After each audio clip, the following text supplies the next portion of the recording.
Good morning guys and welcome to Jason Tumakas Realty. Today, I'm going to show you another finished project here at Novo City, Aspire Tower at Quezon City. So by the way, thank you so much po muna kay Ma'am Riza from Hawaii. Ayan, Ma'am, thank you so much. Mahalo, kumusta po kayo dyan? Maraming salamat sa inyong tiwala at kami yung napili nyo para mag-furnish nitong unit dito sa Aspire Tower sa Novo City. So nandiyan si Mrs. sa loob, papakita po namin ano ba yung mga bagong ginawa natin dito sa inyong unit. So ayan.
Ayan, good morning! Ayan si Mami guys. So Mami, tutour natin sila dito sa ating bagong furnished unit sa Aspire Tower, Novo City. So unahin natin itong kitchen. Ayan. So, hi Miss Riza. Ito na yung finished product natin sa iyong unit na maganda. Ayan. So, dito sa ating kitchen, itong ating countertop ay pinalitan natin. Okay, so this one is provided na nung turnover niya. So, meron na ito dati. Even this range hood is kay ma'am to. Yan. So, yan. Pinalitan natin dito is itong induction cooker niya. Ayan. Induction cooker, then ito kanyang backsplash. Okay. So, yan. So, ang ganda ng pagkakatayas natin siya kasi parang isang diretso lang siya. Dahil sa design na pagkabit siya. So, yan ang ganda. This one, sa base cabinet naman natin sa kabila, ito actually maganda yung turnover sa kanya kasi this is drawers. Ayan. Kasama na yan. Kasama na to sa turnover ni ma'am. Okay. Pinalitan namin is yung pintuan niya dito sa baba. Yan. So ito yung palit? pinalitan namin. And then this one is, nag-extend kami since pinalitan natin yung counter. So this one, pwede niyang lalagyanan ng microwave niya or kung may iba siya, then meron siyang storage area dito sa ilalim din. Ayan. Okay, and then ito Mami, naglagay tayo ng extension dito. Hindi to kasama, no? Yes, hindi to kasama. So, this one, inilagay natin. So, dito muna natin dinesign yung kanya microwave. Then, doon sa taas, yan, gusto ni ma'am, nakasarado siya. So, nilagay natin ng glass. So, naglagay lang din ako ng design na cups. So, depende kay ma'am kung anong gusto niya ilagay dyan. Then, this refrigerator, ito, ayan, binili natin to bago siya. So, before, wala siyang ref dito sa kanyang unit. So, binili natin. Kaya ko sinasabi to, Daddy, kasi may ibang mga gamit dito na na-retain. Okay. Yung mga gamit ni Ma'am Riza before, ni-retain namin, then inano lang namin. Kumbaga, inayos namin na maganda. Ayan. Ayun. And then, eto Mami, bago to. So guys, Yes. pakita ko lang, ayan. So, bagong ideas to ni Mami, ayan. Ayan. So, ito kasing unit ni Ma'am, medyo malaki yung entrance niya, no? Yung entrada niya dito sa kanyang unit. Kaya nakapaggawa pa kami, ayan, nitong kanyang counter dito. Kung makikita mo, tinago namin yung kanyang, ayan. Oh, okay. So, tinago namin yung kanyang breaker. So, hindi siya makikita. So, pwede ka pa mag-add actually dito ng frames. Depende sa'yo kung anong gusto mong gawin. Pero yan, tinago na namin. And then dito sa baba, ayan, naglagay kami ng shoe rack. Ayan. So, actually, Okay. this is another storage, pero medyo manipis na lang kasi nga dun sa space natin. Pero comparing dun sa unang nakalagay ni ma'am dito na shurak na medyo malaki, kumain ng space. So parang binili niya yun ng buo na. Yes. So, ito customized to. Yes. guys. Dati kasi meron siya nakalagay dito sa kabilang side naman na shurak na, pero pinabago ko kay ma'am kasi medyo malaki. And this one naman, ayan, may upuan pa siya dito. So kapag nag-shoelace ka, nagsasapatos ka, or meron kang ginagawa dito sa counter, so pwede ka rin maupo. Ayan, meron tayo upuan. Nakapagkasya pa. Yan, kasya pa dito sa space natin. And at the same time, pag yan, hinubad mo yung shoes mo, pwede mo nang Pwede mo ilagay ilagay dito dyan and sa yung ilalim. slippers. Yes. So, And ang ito, ganda. wala to dati. Yes. This is wall. Wall lang yan. So, nilagyan lang natin siya ng design. Ayan, so guys, pakita ko lang. Bago tayo pumunta sa ating toilet and bath, Ayan. Daddy, dito muna. Para Okay. makaano tayo. Ayan. So, meron tayong full mirror dito. So, full body from taas, from ceiling to floor yan. Ayan.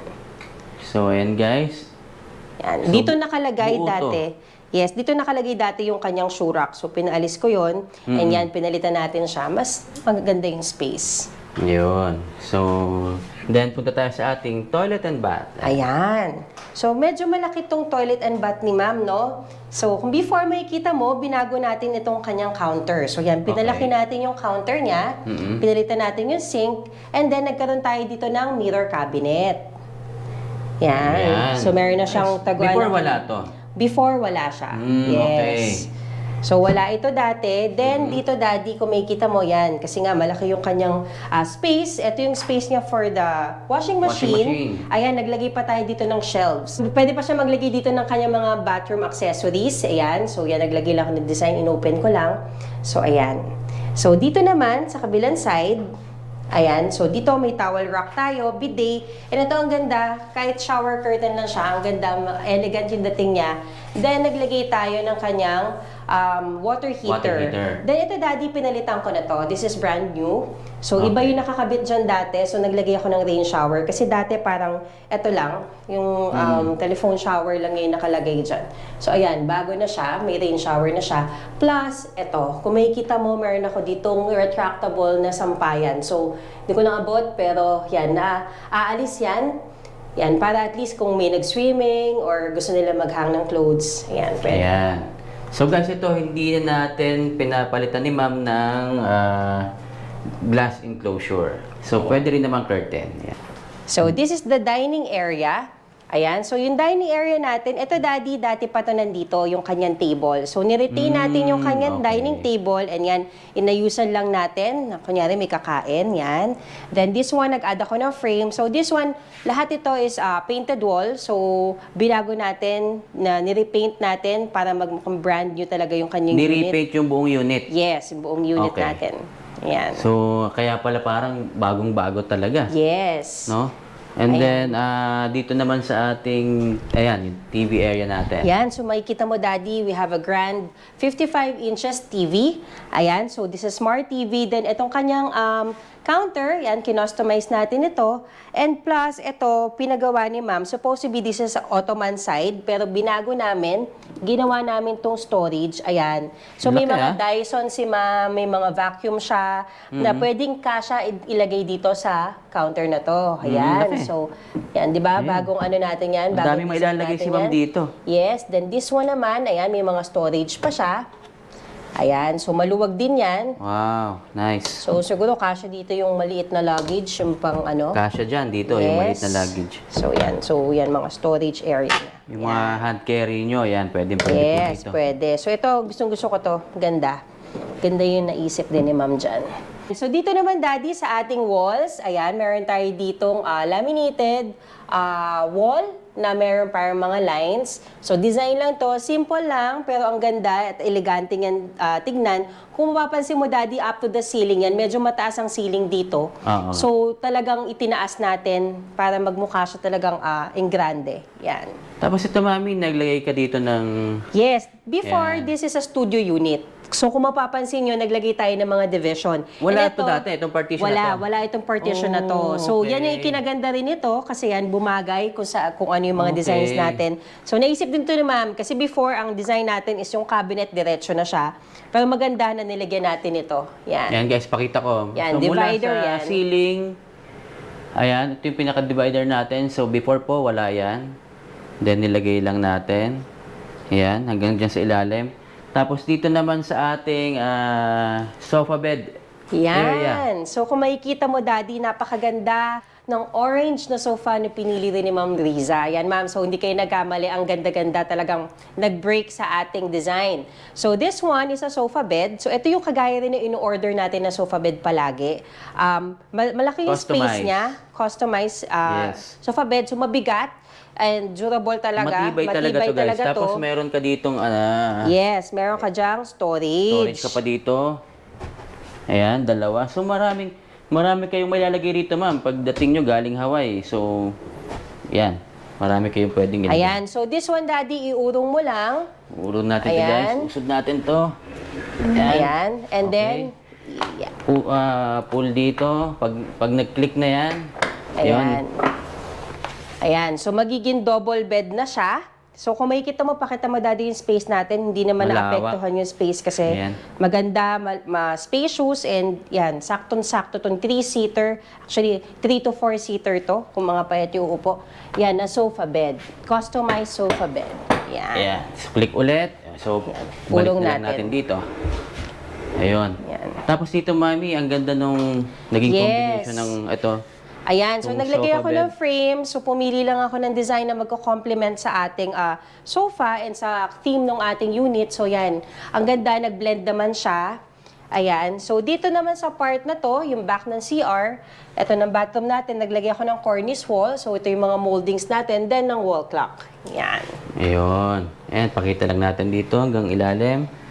Tapos, meron ka ditong, may pahalaman ka dito. Ayan. Yes. Okay. So, nakakadagdag ganda yan sa ating unit. Ayan, yung mga ating artificial plants. And then, bedroom. Wow, guys. So, napakaganda nitong ating bedroom. Imagine, before guys, wala to ha. Yes. So, this is a studio unit. lang to. So nilagyan natin ng half partition. Ayan. So, walang pintuan. So, ayan. Meron tayong French type up to the ceiling ulit. So, yan. Alam nyo kaya up to the ceiling tayo palagi kasi yung gabay and yung foundation niya mas makapit siya, 'di ba? So, ayan. Up to the ceiling yan, dito, yan, may mga moldings. So, ulit, tinerno lang natin lahat yung ating mga walls. Ayan. So, ang ganda. Pakita ko sa inyo guys ng buo. Para lang mas ma-appreciate natin. So, ayan no. So, before wala to. Tapos, tayo na po yung naglagay niyan. So, ayan. Balik tayo dito sa ating bedroom. Ayan. So, dito, Daddy, kung makikita mo, meron tayong bed before dito. Ni-retain natin yon. Inalis ko lang yung headboard niya, then pinalitan ko ng ganito. Yan. Okay, so... This is customized, but the bed frame, it's an old bed frame na. So, wala to dati? Yes, wala to before. Meron siya talagang kahoy na headboard. Inalis namin yon, ni-retain namin yung frame. Then, this one, pina-customize natin. Okay, ganda. Ayan. So, ang ganda nung kinalabasan. Plus, meron pa siya both sides na kanyang side tables. Ayan. And guys, yung ating side table. Before, wala yan. Wala yan before. So, kinostomize na lang natin to. Yes, kinostomize natin siya. So, may mga charger din tayo, outlet Mas charger matibay dyan. ito compared dun sa mga nabibili natin sa mga mall. Yes. So, kung mapapansin mo, Daddy, this is studio unit nga. So, wala tayong balcony. That's why we use window-type aircon. Okay. Tapos, naglagay ka rito ng mga... Moldings. Oo, dito. Ayan, sa ating may bed frame. Yes. Wall natin. Ayan. And then, ito, Ami. Ayan, so naglagay tayo ng cove light sa taas. Yes, just to give accent yan. Okay. So, ayan, meron tayo sa taas ng mga strip lights. So, wala to dati, no? Wala siya before. Nice. Ganda. Tapos ito, guys, ayan, no? Wala siyang balcony. Ang view ni Ma'am dito ay Eastwood. Eastwood City. Ayan. So, ayan. Ito yung Eastwood. Kapitbahay lang ni Ma'am. Pwedeng lakarin. Ayan. And then, eto, ang cute nito mami nung ginawa natin dito sa... Ayan, this one is a half moon mirror design. So si Ma'am din na nakaisip nito para makasingit kami ng kanyang vanity area. Ganda ah. So ang ganda, 'di ba? Yan. Nice. Dati ginagawa natin para mga buo lang na Yes. rectangular in shape. So this Tapos is one unique mirror. So yan, nagsakto siya sa design since corner na siya. Ayan. Ganda. Tapos ito, nagdagdag tayo rito ng... Ito, may vanity drawer oo. tayo dyan. So, ayan yung ating drawer dyan. So, saktong-sakto lang. Nag-leave ako ng space dito. Daddy, lumayo ka para makita mo ang aming floor-to-ceiling curtain. Ayan. Ang Ayun. ganda. Ang engrande. Ang ganda nito, mami, ah. Yes. Nice. So, floor to ceiling po yan. Ayan. Yes, this is customized S-fold hotel-like curtain po. So, this one, syempre, mas mataas yung price nito compared dun sa mga ring curtains natin. So, this is customized and maganda, fit Pero na fit ganda naman. and sakto. Ang ganda naman. Sulit na sulit yung price natin dito. Worth it yung ating pagkakabili. Yes. Ayan. So, dito, Daddy, hindi mo na itatanong, this is an, existing cabinet na ni Ma'am dito. Oo. So, binlend natin lahat ng colors na nilagay natin dun sa mga existing colors niya para at least mag-fit. Ayan. So, malaki actually itong cabinet niya. So, this one, i-retain ko lang. So ayan guys, naikot na ulit namin kay Rito sa ating bagong finished project sa Aspire Tower, Novo City. Dito sa Quezon City, katabi lang po ng Eastwood. Ayan. So again, thank you so much po kay Ma'am Riza from Hawaii. Maraming salamat po sa inyo ma'am, sa inyong tiwala sa amin at kami yung napili nyo para mag-furnish nitong unit nyo dito sa Aspire Tower. Mami? Ayan. So, first, thank you kay Ma'am Riza sa inyo sa pagkipag-communicate sa akin. And good luck to us for more projects. Yes. Ayan po. And together with our partners, Awa and Gettys, thank you so much sa inyo sa pagpapaganda natin, sa pagtutulungan natin sa pagpapaganda ng unit ni Ma'am Riza. Thank you so much. And welcome home, ma'am. Pag nakita mo to, for sure, nandito ka na sa Pilipinas. And I'm so excited for you na makita mo tong unit mo. Guys, bago natin tapusin yung ating vlog today, gusto lang namin pasalamat kay Sir Getty and kay Miss Au. Sila po yung ating partners dito sa Jason Tumakas Realty. So, naging family na rin po namin. So, nagtutulungan kami paano mapapaganda yung inyong mga units. So, guys, thank you so much sa inyong suporta dito sa Jason Tumakas Realty. So, yan, may gusto ba kayong pasalamatan? Yan, thank you sa inyo, Noel and Jason, sa pagtitiwala nyo din sa amin. And yun, yung mga followers, continue nyo sila magagaling gumawa. Ayun. So, guys, again, maraming salamat po sa inyong tiwala. Hi! And of course, sa ating mga angels, Kim and LJ, and kala Kuya Jason na talagang ginabi na sa paggawa nito. Salamat and thank you so much sa paglilinis ng atin unit na to. Yan, thank you so much. Maraming salamat po sa inyong lahat. Sa ating mga viewers, please subscribe to this channel. Marami pa tayong mga properties na i-vlog. Baka magustuhan nyo po. At naghahanap ako ng mga properties na pwede nyo ma-avail dito sa Pilipinas. Again, thank you so much. At palagi nyo pong tuparin ang inyong mga pangarap.